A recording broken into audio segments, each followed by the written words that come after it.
Wewe ninde wapuye ninde? Aje ni. Ai! Jesus!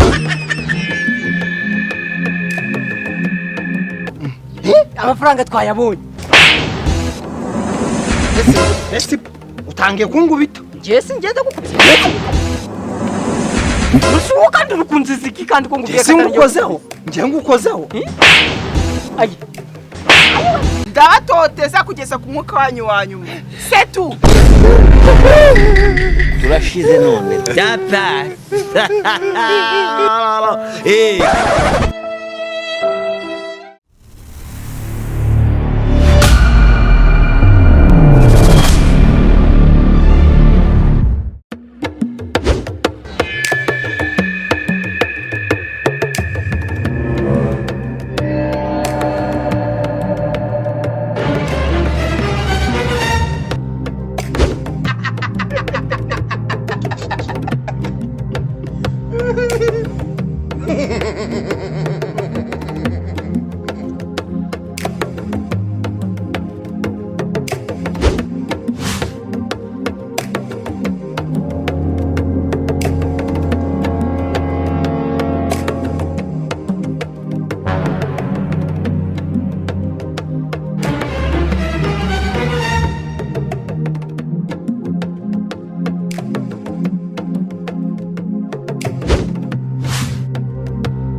No.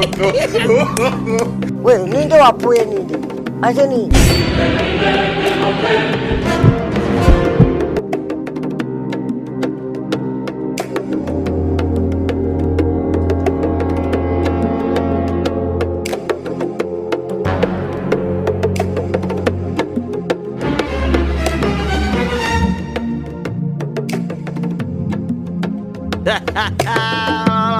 Hey.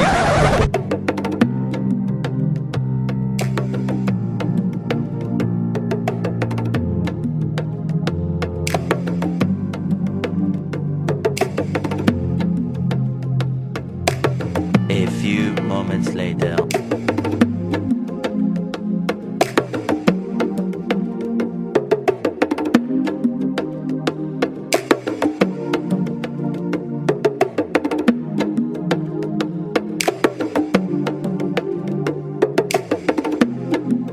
Wewe ninde wapuye ninde?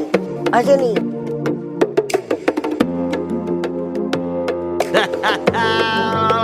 Hey.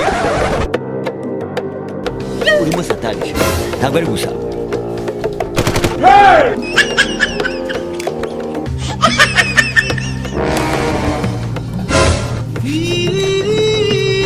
Iwacu nta muntu wigeze yiyahura. Iwanyu bariyahuye. Hey! Yes way.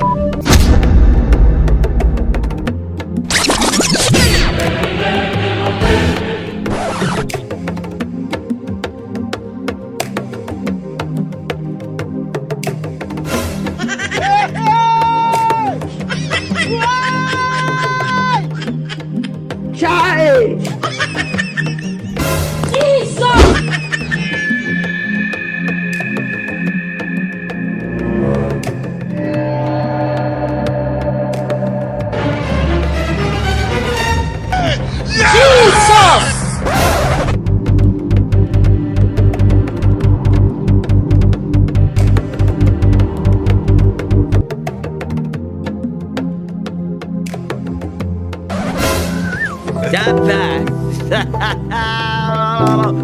Ya, turashize none.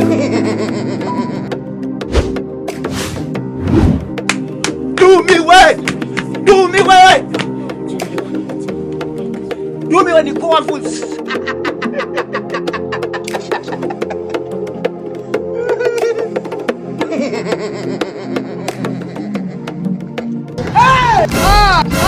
How many times would they tell you?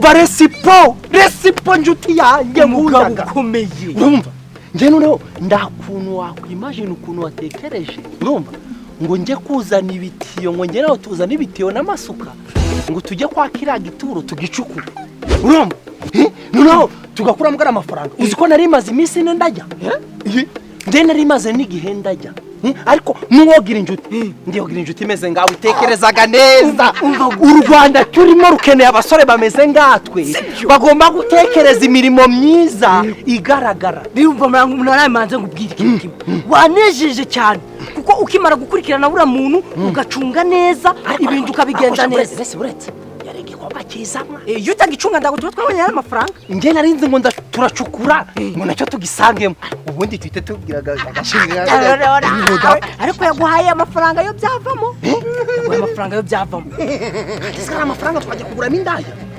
twabuzwa niki amafaranga twayabonye ese utangiye kungubita Jesse ngeze gukubita Usuka ndukunze ziki kandi ko ngubiye kandi ngukozeho ngiye ngukozeho ayi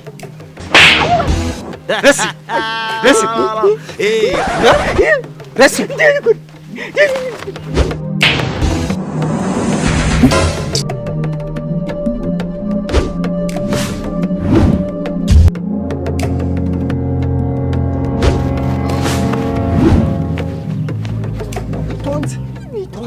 ngere sipo ni wewe wanyoheje sibyo ngere kigarama karakapu k'amafaranga twa twagasubije mwakira cyo bahanduko aho twagakuye iki none buri ushatse kumbwira ko ibi byose biri gutegwa na karaga kapu nose kuba bari kutwirukangaho uzindari karaga kapu oya ntabwo nibyo nyangubwije ukuri ntabwo ariyo mpamvu buriya mwakaraga kapu haba harimo ikintu cy'ingenzi kidasanzwe cyatuma bakomeza kutwirukanga ariko urumva resipo nibyo nukuri urumva uri mu njuti zanjye za mbere tata akawambwa wori n'ikigo ginyoma nangu ugize n'ukuri ibi byose no kwa bitubayeho no mu ndangiro zuko byatangiye no wanyoheje urumva ibi byose utambwira ngo tugenda tujye gucukura kiriya gituro ngo dukoremo kiriya gikapu kirimo amafaranga bino bintu byose ndago yabiri kutubaho wanjije wapfuye ninde gabanya gutomboka iyo utaza kundeba ngo tujye ngo harimo amafaranga tuba twagiye gucukura mba nijyanye oya umba ngubwire buretse ngicuti nziza yanjye mbite sibyo ibigomba kumbereza inama nzima ikambwira ngo niba nari nguzana igitekerezo warukwiye kuvuga ngo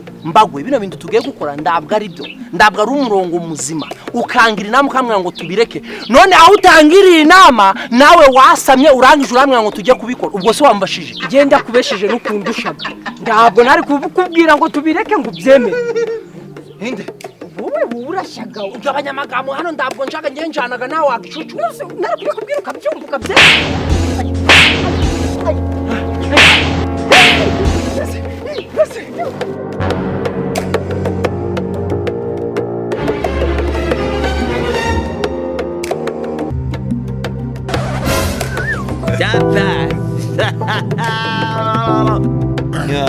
turashize noneho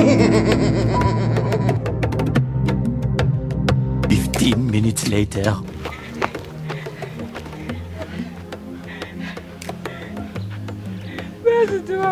ngusabye imbabazi ngewe narindi kunya noneho mbona uje hano wa mukobwa we niba uri nari hano dore ngakaga kapu kawe turakazanye n'amafaranga garimo dore n'ukuri kwimana ibintu turabigaruye ndakwinginze ngusabye imbabazi resipi utangiye kunzana muri ibi bintu wowe waranyoheje ni wowe yabonye nyine buretse ni nge yabonye amboneye ko twese twamuboneye hamwe wakwitonda ngakubwira ibyo ndi kubona nawe ukabireba data ni ukuri kw'Imana ngewe nitwa Mbagwe n'uyu yitwa resipo nta bwenge bwagiraga namubwiye igitekerezo aho kugira ngo ukomeze udukubite nge nguzanire agakapu kawe dore ngaka data utubabarire si byose ntabwo ari wowe wabiteye nabiteye gutari wowe mu nda zawe ukubwira ngo tujye gucukura ahantu h'umuntu yapfiriye nawe ukabyemera wowe ngo nta bwenge bwugiraga ariko urukumva ko igitekerezo ari wowe wakizanye oya wowe uri injiji nta bwenge bwawe data ngaho tubyemere ko nta bwenge ngira data tubabarire basi noneho resipo niwe wanacukuye hano cyane kugira ngo akurangaza agakapu turakabona niba uri hasi garuka. Mukobwa mwiza ngenda unigeze ngubonaho ariko niba umbabariye nda kibazo kino gihungu cyice nicyo gitambo nguhaye ariko nge umbabariye. Wicuye niwo bazanye igitego. None urata yewe reka ngubwire uyu ukari tuzanye kano gakapu kawe n'amafaranga garimo uyu niwe wavuze ngo duze ducukure hano. Nicariye ndi kwirira ubugari na capati baraje ngo arandoye abanyamafaranga ngo tujye kuyacukura kwizina do ndagatwika Bibiliya y'Imana kano gahungu akakuru karebe niko kanyoye hata niba mbabariye ngendagiye ugiye he nuko madamu dore ngaga amafaranga gawe ngenda gagaruye uyu mungu niwe wanyoheshe nuko nzabye imbabaje gute nakwayeje gute kari wowe waje kunguraho nari ndi kwirira. Newe icyo mufite gukora nukuyusuza ko ndabana amafaranga tuzi. Ngiye kugenda nzana amafaranga gabandi nguzuze tuve recipe. None Zimbabwe kako gakapu twagashizemo amafaranga yuzuye tukavuga ngo ndamuntu uzayakora wayakoze wabiye kugenda gute kuzagiye. Ariko wowe kuri kwishimira kunjinja nge uri kunjinja ibi igisubizo gihari ni kibi. Yego ra kugira ngo mbahore ubugingo bwanjye muranjyana ahantu mwayakuriyemo ubundi bashwanyagurizeyo. Jesus kandi recipe biremeye urukumva madamu dore kuvuga urukumva byoshoboka wenda tubabarire ubugumanye n'uyu recipe ngewe ngende nzane amafaranga ngagarure urimo satani biba bitashoboka rero nanjye niyo nzira yenyine mfite yo kubohora ubugingo bwanjye ndabatoteza kugeza ku mwuka wanyu wa nyuma setu turashize none byapfa.